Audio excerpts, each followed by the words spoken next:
Chapter 5. When I was living in Moscow, the first ordinary Russian friend that I had was a man named Nikolai Morozov. He was an engineer who had become a bureaucrat, but like many scientifically trained Russians, he fancied himself as a frustrated literary man. He loved poetry. Above all, he loved Kipling. I'm not sure why. Kipling is frowned on in the Soviet Union, an imperialist reactionary, etc., etc.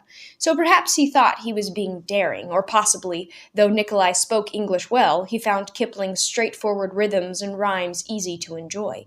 In any event, I once drove with him to Leningrad. We arrived early in the morning of a cool March day, and a terrible fog had come up from the Neva, the Gulf of Finland, and the various other swamps and lagoons around which the city is built. Immediately, Nikolai began to declaim, "Into the mist my guardian prows put forth, behind the mist my virgin ramparts lie, the warden of the honor of the North, sleepless and veiled am I." Kipling, I mumbled, a little sleepless myself, his famous poem about Petersburg. It is Kipling, yes, and it should have been his poem about Petersburg, but in the truth it is about a place in Canada called Halifax, Nova Scotia. This, until I arrived that morning at the end of October, was the sum total of my knowledge about Canada's famous eastern port, and though I wouldn't have sworn to the town's virginity, Kipling was dead right about the fog. Blindly we descended through it, flaps down, wheels down, and the whole plane feeling tentatively ahead for the first touch of the ground beneath the thick, ashen coils that swirled under us. Then, frighteningly close, it was there, and we glided onto a rain-slick runway with the gentleness that only cockpit computers and fervent prayer can bring. I took a cab into the city. It was a small Victorian garrison town, mellowed by time and now softened by the fog and the rain. Gray, narrow streets, weather-beaten clapboard houses, and the odor of salt fish and diesel oil that is common to ports the world over. My hotel, the Nova Scotian, was right downtown, and my room overlooked the harbor. Eating breakfast, I peered out the window while the persistent, mournful note of a foghorn shivered the glass. Though the fog was bad, it wasn't bad enough to close the port town. An Esso oil tender puttered back and forth several times, then a grain carrier, flying the hammer and sickle, inched its way up the channel, and finally, as I sipped my coffee, a warship nosed into view, gray as the fog, sullen and menacing as a shark. I guessed it was a destroyer, and the sight of it brought my mind back to business. May Brightman had been adopted in June 1940, the same month that France had fallen. The United States was still 18 months away from war, but now, in this harbor, the first of the Atlantic convoys had been preparing to run the U-boat's gauntlet. As Edward R. Murrow would have put it, I wondered if Harry Brightman had watched them. It was possible, though presumably he would have had other things on his mind. The woman he'd made pregnant, for example, Florence Raines, or perhaps Charles Granger, the doctor who'd taken the possession of the child. Or perhaps the child herself, the little girl he'd later called May. What should he do? How should he handle it? 40 years later, I began backtracking over his problem.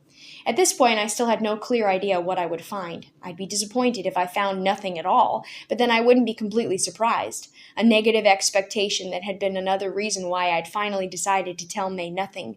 Yet I knew, playing a little game with myself. I was going to set aside all doubts and suspicions and play boy reporter. Forgetting what all this might mean, there was a technical problem, and I was now going to solve it. Sarah.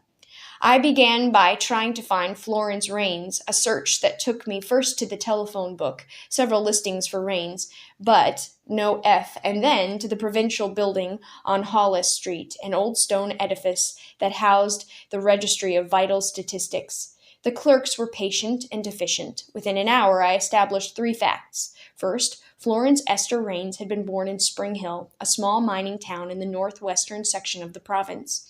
Second, she had married one James Luton Murdoch in Halifax on March 22, 1943. And third, she had died also in Halifax on June 12, 1971. It was around noon when I came up with this final fact, and of course it set me back on my heels. Florence had been the obvious candidate to relate the inside story of the adoption, if in fact there was anything connected with the adoption to cause Brightman to panic 40 years later. She might well know what it was. But then I told myself that Florence Raines' death wasn't the end of the world and went back to the hotel and checked the phone book for Murdoch, her husband. But when I dialed, a female, youngish, told me he wasn't at home. Could you tell me when he'll be back? Not till the end of the month. He's in Montreal with his sister. I suspected, speaking with one of Florence's legitimate daughters, who probably knew nothing about her mother's youthful indiscretion, and wouldn't want to talk about it even if she did. It's important that I get in touch with him. Could you give me the sister's address? She gave it to me, but for the moment I filed it under last resort. I had one better hope, the doctor. He wasn't listed under physicians and surgeons, but was still alive in the white pages. Granger Charles F. M.D. I dialed the number, and a woman, I would have guessed housekeeper, picked up the phone. Oh no, the doctor's not in, I'm afraid. Do you know when he'll return? That's hard to say, sir. He says 5, but that's maybe 6 and more likely 7. It's Friday, you see, his day at the clinic. So he still practiced. She gave me the clinic address, and I went straight downstairs into the cab. The rain was now falling more heavily. Veiled in Kipling's mist, the city slipped by, gray, old-fashioned, oddly appealing, even out of sight of the water. You knew it was there by the steep tilt of the cross streets that led down to the harbor, an incline against which both pedestrians and buildings braced themselves. We crossed through the shopping district, which wasn't much, and gradually the streets grew scruffy, shabby houses, cheap shops, New York cafes, and rainbow grills with narrow, dingy doors leading to the narrow, dingy rooms above. People scurried along the sidewalks with their heads down, white bread faces, draft beer faces, black faces. In fact, I suddenly realized that there were quite a few black faces, which surprised me enough to mention it to the driver. You American? He replied. Uh-huh. Well, slaves used to come here, to escape the Underground Railway, and they called it. This whole section of town was called Africville. After a moment, having imparted this lesson in history, he added, You know where this place is exactly? Just that address. He found it anyway, a small frame house on one of the meaner of these streets. There was a crudely lettered sign, Daily Street Community Clinic, but I would have recognized the place immediately without it, for versions of it still exist all over the world, half-forgotten outposts of the 60s where a few hippies and radicals, like Japanese soldiers marooned on Pacific atolls, have rallied to make their last stand. I went up the walk and tried the door. It was open, its hinges loose, closing it behind me. I had to lift it back into place. I was in a shabby hall. There was a scent of poverty masked by carbolic.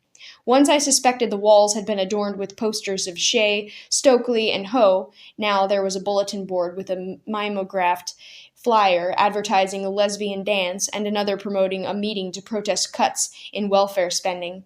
I stuck my head through the doorway. A bespectacled girl with lanky brown hair was sitting behind a desk, talking into the phone. I know, exactly. You just can't read people like that. Exactly. Just a sec. Resentfully, she looked up at me. Yes? I'd like to see Dr. Granger. He's pretty busy right now. It isn't a medical problem. I just want to talk to him. Could you say it's about Harry Brightman? She looked dubious. Harry Brightman? That's right. I think he'll know the name if you mention it. Well, you'll still have to wait. Go down the hall to your right. Unenthusiastically, I followed her instructions and passed through an arch into a large square room, no doubt the front parlor, when the house had been lived in. The light was dim, but I told myself I was breathing the pure air of good works. Around the walls, perched on straight chairs, sat a variety of people, some young, some old, some white, some black, but all poor. Street kids, an elderly woman with a shopping bag, a pregnant black lady. I took a chair beside the pregnant woman and asked, Do you know Dr. Granger? She looked at me suspiciously. Sure, I know him. I've never been here before. Will we have to wait long? She paused before answering, perhaps listening to the girl in the office who was still on the phone. Exactly. You have to have that perspective. At last, the black lady said, It all depends. If you want to see him, you will. But there's another doctor here who'd be a bit quicker. Do you think Dr. Granger is better? You'd recommend him? Softening a little, she placed her hand on her belly. Well, Dr. Charlie brought me into the world. He brought my mother into the world. So he might as well do the same for this one. I smiled. I guess he's been here a long time. She nodded, tucking her raincoat more tightly about her. As long as I can remember. My mother was born in 1933, so as far back as that. Then she frowned and looked about disapprovingly. Of course, it wasn't always like this. I remember how it was when I was a little girl. He lived here then, you see. You went in a side door and then down to the basement. His surgery, he always called it, like they do in England. Dr. Charlie, the doctor to the poor, medical man with a social conscience, a strange friend for Brightman? This was an interesting question, and I pondered it, but it wasn't so interesting that I failed to notice the passage of time. The girl never seemed to get off the phone. One of the kids, a black with beads of sweat gleaming in his hair, began to shiver, and I wondered what he was on. I closed my eyes. I did Russian verb tenses. I tried to think of the book I should have been working on, but at long last the girl from the office appeared in the doorway and looked toward me. Could you come with me, please? I could, and did. Along the hall, through a doorway, into the staff room, cheap chrome chair, dinette table, mugs turned upside down on a paper towel to dry. I was now at the rear of the house. The girl held a door open at the back of the room. This is his study. Could you just wait here? He'll be down in a second. I stepped past her. Oddly, the room I entered immediately reminded me of Brightman's, though it was almost exactly the opposite. Very small, very dim, with a low, cramped feeling. In a way, it was more like my own workroom in Charlottesville, for it, too, was a winterized sun porch. The ceiling and walls were tongue and groove boards, and a pair of battered French doors gave it a weedy, tangled garden.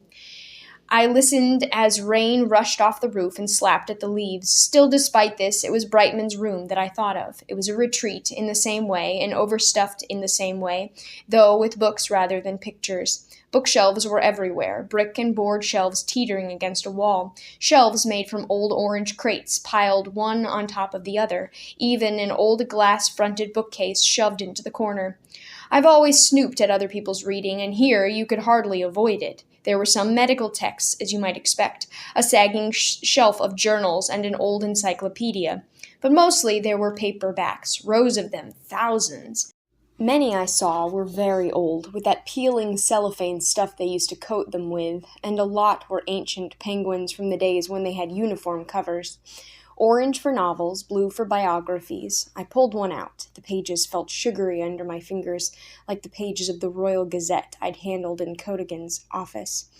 But then I realized many of these books were from precisely that era. You and the Refugee, a Penguin special, What Hitler Wants by E.O. Lorimer, Germany Puts the Clock Back, a New England edition with additional materials added April and August 1938. That had been precisely 1 year before the outbreak of the war, 2 before May's adoption, so it was possible that Brightman might have stood here and seen this very book, newly purchased, on Granger's desk. I poked along the shelf, my eye caught by a row of uniform red hardbacks. Pulling one down, I saw they were all Left Book Club editions from the 30s. The Coming Struggle for Power by John Strachey. Soviet Communism, A New Civilization by Sidney and Beatrice Webb. A Handbook of Marxism by Emil Burns. Once upon a time, it seemed, Dr. Charlie's do-gooding had possessed an edge. He'd had at least an intellectual interest in the left. But just then, I still had Strachey's book in my hand. He came into the room. I smiled. It was hard to imagine this old gentleman as a rebel or protester of any kind. Dr. Charlie was very short, with a kindly, lined face and a shock of fine white hair that sprayed up from his head. Dressed in a white doctor's gown, he was the sort of elderly medical man who might have given sage advice to a young Dr. Kildare. He eyed me. "Now then," he said, "you're not Harry Brightman." "I'm sorry, Doctor. The young lady misheard me. I want to talk with you about Brightman, but my name's Robert Thorne." "Charlie Granger." He stuck out his hand, small, firm, warm. Then he grinned. "To tell you the truth, I'm relieved. If you had been Brightman, I would have been seeing a real ghost from the past." He pointed. "Have a seat. You should find a chair under those books." He went around behind a desk in front of the French windows, where he too had to clear a space for himself. I said, "You like to read, Doctor?" "Well, what I really like is understanding, not that I claim to." He looked around the room. In fact, all these books merely add up to 3 questions. Number 1, who benefits? Who profits? Lenin's question? If you like, but lots of other people have asked it. Then comes who rules the others, which is the wise man's question. And finally, what in the world will they do to us next? Which is my question. I smiled. I wondered how old he was. Well over 70, certainly. Now, settled behind his desk, he folded his hands in front of him and eyed me with a bright, questioning concern. I almost expected him to ask, "What ails?" I said, "I assume you haven't seen Brightman lately?" "I haven't heard his name in 30 years, Mr. Thorne, maybe more. I'm surprised I recognized it. Funny, though, I did, right away." "Well, he's missing. That's what I wanted to ask you about. 2 weeks ago, he left his home and no one's seen him since." "That's too bad. I hope nothing's wrong. So, you're from the police?" "No, I'm a friend of his daughter's. He asked me to help look for him." He shrugged. "I don't know what to say. I certainly haven't laid eyes on him. You don't think he'd come here? You realize I only knew him very briefly, and that was a long time ago." "I understand, but part of the mystery around Brightman's disappearance is the motive. His health was good. He had money. In fact, in the weeks before he vanished, the only thing troubling him was his daughter's adoption. He seemed to want to tell her about it." For a moment he looked uncomfortable, which was more or less what you'd expect, but then, recovering himself, he smiled. "It was all such a long time ago, Mr. Thorne." "Yes. Did he tell her about it?" "No." "But you want to ask me about it?" "Yes, but I don't want to put you on the spot. Let's say that I've read the petition, talked to Harry Brighton's lawyer about it, and have therefore drawn the obvious conclusion." "Which is?" "The child Brightman was adopting was his own illegitimate daughter." There was a moment's silence, but finally Granger gave a shrug and a little wave of his hand. "I probably shouldn't comment on that, but maybe it's a little late in the day to get sticky over ethics. Let's proceed as though your conclusion were true. What difference does it make? So far as I'm aware, there was nothing about the adoption to disturb anyone." I said, "I'm not sure what difference it makes, or that it makes any at all. I suppose that's why I'm here. His daughter, her name is May, doesn't know the true story, but I'm sure, as you say, that this wouldn't disturb her. If anything, I think she'd be pleased." "Is she close to her father?" "Very." "Then you'd think she'd definitely be pleased, and why not tell her? As I remember him, Brightman wasn't the squeamish type. Perhaps some people would feel a certain embarrassment about that sort of confession, but not enough to make them disappear. After all, his daughter is a grown woman now." He leaned back, hooking his arms behind the chair. "It sounds to me, Mr. Thorne, as if you're barking up the wrong tree." "Well, probably I am, but there are still a couple of things that make me curious." "Such as?" "Think about what you just said, Doctor. Why not tell her? I'm sure that most adopted children are sometimes anxious about their status, their relationship with their adoptive parents. Brightman could have allayed all those anxieties, yet he never did. Perhaps you wouldn't have told a young girl the full story, but as you say, May is now a grown woman. But he never told her the truth. How come?" He shrugged. "I don't know. I suppose there might be many reasons, perfectly innocent ones." "Maybe, but you can take it a little further. May, you see, not only doesn't know the truth, she claims she doesn't want to. She's very clear about that. Even now, even though she's asked me to look into this for her, she'd rather I take what I find to the police without telling her about it. Don't you think that's a bit odd?" He shook his head and smiled. "Nope, I'm really not following you, Mr. Thorne."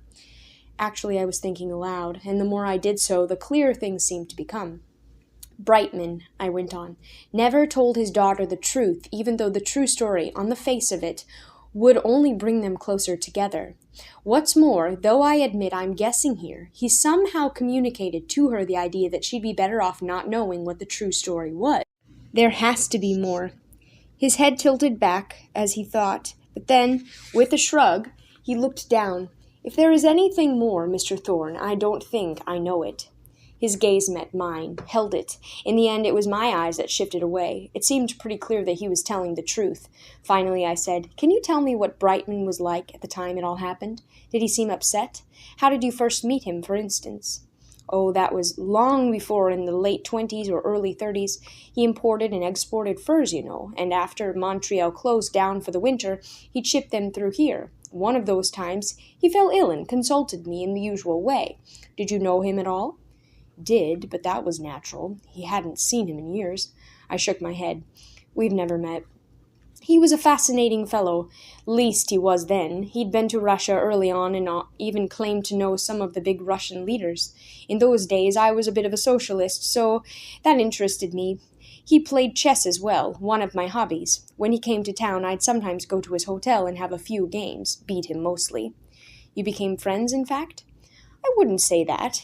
We knew each other, but I never saw him outside of Halifax. And what about the adoption itself? How did that come about?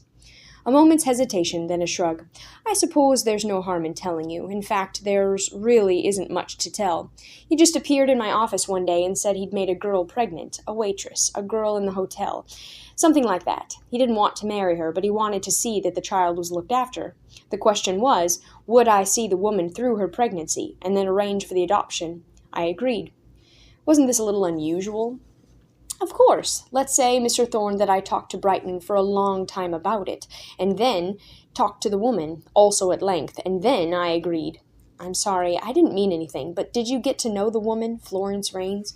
Not really. She was a pretty blonde thing, I remember, healthy. Once the agreement was reached, I saw her in the usual way, then took the child after it was born. Beyond the medical necessities, I didn't get to know her at all. He leaned forward. You understand, there was nothing improper about this. Even today, some girls prefer to give their babies up privately and have their doctors arrange it. Legally, it's perfectly normal. The only difficulty I can remember was that this woman disappeared without signing some papers, so some extra legal steps were necessary. I forget the details. In the end, it didn't make any difference. And you're sure that was the only difficulty? I'm trying to think of some problem then that might be coming back now. Again, Granger leaned back in his chair. Then, leaning back even further, he reached into the side pocket of his medical gown, drawing out a package of cigarettes and a blue Bic lighter. He worked the lighter, then he rocked forward, his face turned down, in concentration toward the orange flame, all of which was perfectly ordinary, yet to my eyes these gestures completely transformed him.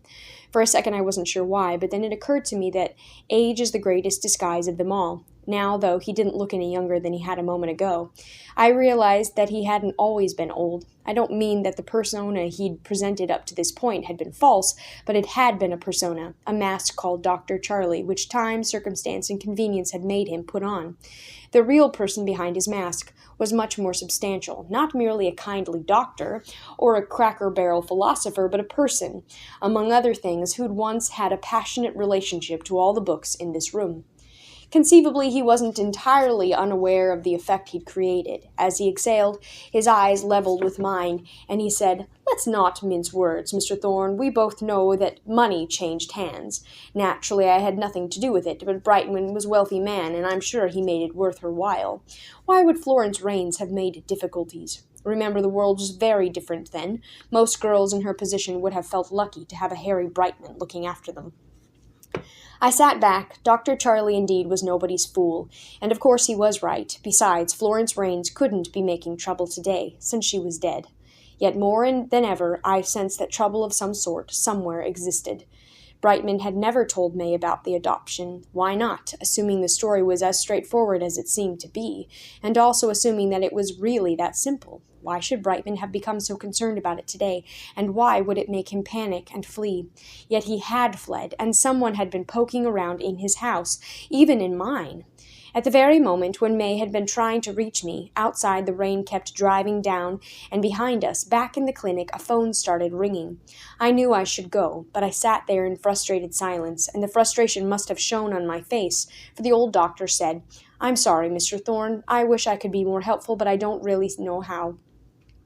Then with a smile, the Dr. Charlie mask was back on, he added, Of course, when you're as old as me, you sometimes don't know how much you've got in your head, so if you want to keep asking questions... The hint was perfectly reasonable. I smiled. You've been very patient, Doctor. I shouldn't take any more of your time, and despite what you say, you have been very helpful. He nodded, and then, as I began to get up, he asked, How do you go on from here? I shrugged. Florence Raines married. She's dead herself, but apparently her husband is still alive, and she had children. I can speak to them. You can hardly expect her children to know about this. No, but presumably the husband might. His eyebrows lifted. Even there you may be presuming too much. Most wives have a few secrets to keep from their husbands. Why would Florence Raines tell anyone what she had done? And you know that this is just something to talk about. You might end up causing a great deal of pain for no reason. I nodded. It was a valid point. On the other hand, I said, May Brightman is going through a lot of pain for a very good reason. Her father has vanished, and she's afraid he might have killed himself. At least Florence Raines is dead. No one can hurt her any more. Perhaps, but why don't you think a bit, Mr. Thorne? I told you I didn't know Brightman well, and that's true, but I clearly knew him better than you do. If Harry Brightman didn't tell his daughter about the adoption, he probably had reasons, and good ones, and if Harry Brightman has chosen to disappear for a time, I suspect he knows what he's doing. I wouldn't tell you to mind your own business, Mr. Thorne, but you might give Harry a chance to mind his. A nice speech, nicely delivered. I extended my hand. Thank you, Doctor. I'll bear that in mind. He came around his desk, and I followed him out through the staff room. We said goodbye in the hall. As he disappeared up some stairs, I hurried past the waiting room and the little room with the girl and the phone. The girl was still talking, and levered open. Outside, the rain was now falling in dense, slanting sheets. Not encouraging, but then I couldn't see much encouragement anywhere.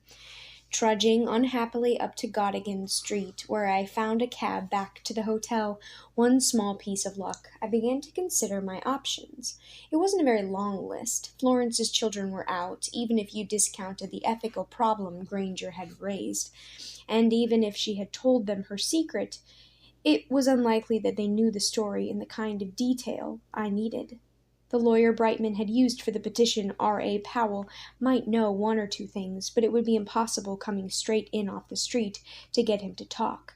I'd have to persuade Cadogan to lay the ground for me, which left only one other choice, James Murdoch, and he was in Montreal. Should I go there? In the hotel room, toweling myself dry, I thought about what Granger had just said as I was leaving. It made a lot of sense, and yet its effect on me was probably just the opposite of what he'd intended. More than ever, I was convinced that something was very, very wrong. Granger had given me a much clearer picture of Brightman, at least as he'd been in the past. Indeed, I could just imagine the young progressive doctor, bookish, full of ideals, and the young businessman, well-traveled, with artistic interests, getting together for the chess games. But this was a far different image of Brightman from the one I'd been carrying around in my head. I'd begun with the assumption that Brightman, an old man, had fallen prey to an old man's folly, that his disappearance would have, if you like, some conventionally comic explanation. That assumption had been modified by my visit to his house, and now I discarded it altogether. Granger, if only by that odd transformation I'd witnessed, had reminded me not to be fooled by appearances, and in his last little speech he'd done it again. If Harry Brightman has chosen to disappear for a time, I suspect he knows what he's doing. I wouldn't tell you to mind your own business, but you might give Harry a chance to mind his. But what was Brightman's business? And if it wasn't the business of an old man in his dotage, and that of a substantial, wealthy man who must possess some kind of courage and imagination, witness those early trips to Russia, why would he have botched it so badly? Because that's what must have happened. He would never intentionally have upset his daughter so seriously, or created a situation in which the police, however unenthusiastically, were searching for him. Something must have gone wrong. But what? It was impossible to say, but the only clue so far was May's original one, the adoption, which meant seeing James Murdoch, which meant, in turn, my reserving a seat on the next morning's plane to Montreal. It was about 32 now. Frustrated, feeling at loose ends, I phoned May. No answer. I had a coffee in the restaurant and read this history of the Sambro light on the placemat. The rain was still teeming down. As I looked out the window, it was easy to decide not to go for a walk. But then I had an idea. Not exactly an inspiration, but it would keep me busy until tomorrow. As a little girl in Cannes, May had been briefly curious about the woman her mother had been. If I decided to tell her who her true father was, and I still hadn't made up my mind, that feeling would likely revive, and at least I could tell her where her mother was buried. Borrowing an umbrella from the doorman, I walked up to the main branch of the public library, where I obtained the Halifax Chronicle Herald on a microfilm. Florence Murdoch had died on June 12, 1971. It was a year much as I remembered, full of strikes, hijackings, Palestinians, and plummeting currencies. Among these events, her passing seemed decent, domestic, eminently respectable. Murdoch, Florence Esther. On Monday at home in Halifax, dearly beloved wife of James Murdoch, and dear mother to John, Devon, June, William, and Susan. Service and interment from West Baptist United Church, Old Guysborough Road, Wednesday, June 16. In lieu of flowers, please send donations to the Church Pastoral Fund. I read this through, noted the details, even noted that Florence had been involved in church affairs, the donations, and added the pastor to my list of people to speak with. But that was a long shot, and I had no intention of pursuing it then. Still, as I handed the microfilm back, it occurred to me that I might as well drive out there. I couldn't think of anything better to do, and I'd enjoy seeing more of Kipling's foggy city. Our country, as it turned out, back at the hotel, the desk clerk showed me Old Guysborough Road on a map, and it was deep in the boondocks. This meant renting a car, but since you could do it from the hotel lobby, I decided to go on, and by 4 o'clock I'd set off. It was almost dark. Tacking against a modest rush hour, I made my way across town, my eyes shifting along the glistening path of the headlights. Suburbs as uniform as exit signs flickered by, and then scrub farms and then scrub bush. On Old Guysborough Road, the landscape grew even more desolate. Rocks, brush, little streams, blind tracks led off to nowhere. I caught a glimpse of tar paper shacks in the trees, and finally, coming over a rise, I spotted the church, propped against the side of a shallow valley. Along both sides of the road, fields had been cleared, and there were several small houses set up on blocks, each with a stovepipe chimney for its space heater. A line of telephone poles wobbled into the distance, and by the ditch 2 children played in the rusted shell of a car. Over the entrance drive, a rickety trellis proudly proclaimed West Baptist United Church. I turned in, parking on a dirt lawn all churned up and rutted by the parishioners' pickups. No one seemed to be around. Indeed, the church looked nearly abandoned. The cement steps leading up to the main doors were cracked and crumbling. Rusted metal swings on one side of the lawn were tied back with a rusted chain, and a picnic table, missing one leg, had fallen onto its side. The rain was pelting down, but I still had the doorman's umbrella. Getting out, I hurriedly popped it open, then slammed the door shut behind me. I waited a second. No one appeared. I stepped forward, my feet squelching in the mud. A path led around the side of the church. It was very dark, in the shadow of the building. Overhead, the rain drummed on the tin roof, and water gushed from a drain pipe as I stepped around the corner. The path was graveled here, leading to a side door, but there was no sign of a light. Apparently, I'd have to give up on the pastor. I stayed on the path, however, for it now swung sharp right, cutting through an open field and then passing among stunted trees which seemed to be the remains of an orchard. The night and the rain pressed down despite the umbrella. I began getting wet. Head down, I hurried on along through the trees. Beyond them was a fence with a gate. Beyond this, the graveyard and a long stretch of dark fields. Pushing the gate open, I stepped ahead. Now the path branched in a dozen directions, for the cemetery was informal, almost homey, the graves laid out haphazardly. There weren't very many, and most of the stones were modest. Many were plain wooden crosses, some were cast from cement. Bending forward a little, the rain deftly trickling under my collar and down my neck, I passed among them. Florence Murdoch, née Raines, was at the back, and though you could hardly call it pretentious, her stone was more substantial than most of the others. A piece of low, gray granite with a beveled edge and simple lettering. Florence Esther Murdoch, 1919 to 1971. Home at last. In the rain and the gloom I stared down at it, just as I'd done in front of my father's grave only a few days before. Was that why I was here? It was hardly the time or place for self-analysis, though you had to wonder. But then I peered harder, for my father's grave year after year was mute, ignoring the questions I put to it, while Florence's, to my surprise, eloquently answered them all. It was a fluke, of course, my being there, but then I would have found out eventually, either from James Murdoch, when I'd spoken with him, the moment I laid eyes on him, or even from the preacher, but that wasn't necessary, for now, on one side of the stone, completely spoiling its dignity, I saw an oval, silvery protrusion about 6 inches long. To be charitable, it looked like a large locket. To be accurate, the hood ornament of a '55 Dodge. It had a hinged lid, like the metal flaps that cover outdoor electrical outlets, and I bent forward, half kneeling to lift this up. Underneath was a smooth plastic or porcelain oval, again vaguely reminiscent of a brooch, and on this, transferred by some new miracle of mortuary science, was a color photograph of the deceased. I stared at it and swore under my breath.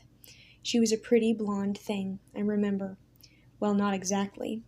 Just possibly Harry Brightman had been May's father, but Florence Raines, this very black woman, had never given birth to such a lily white child.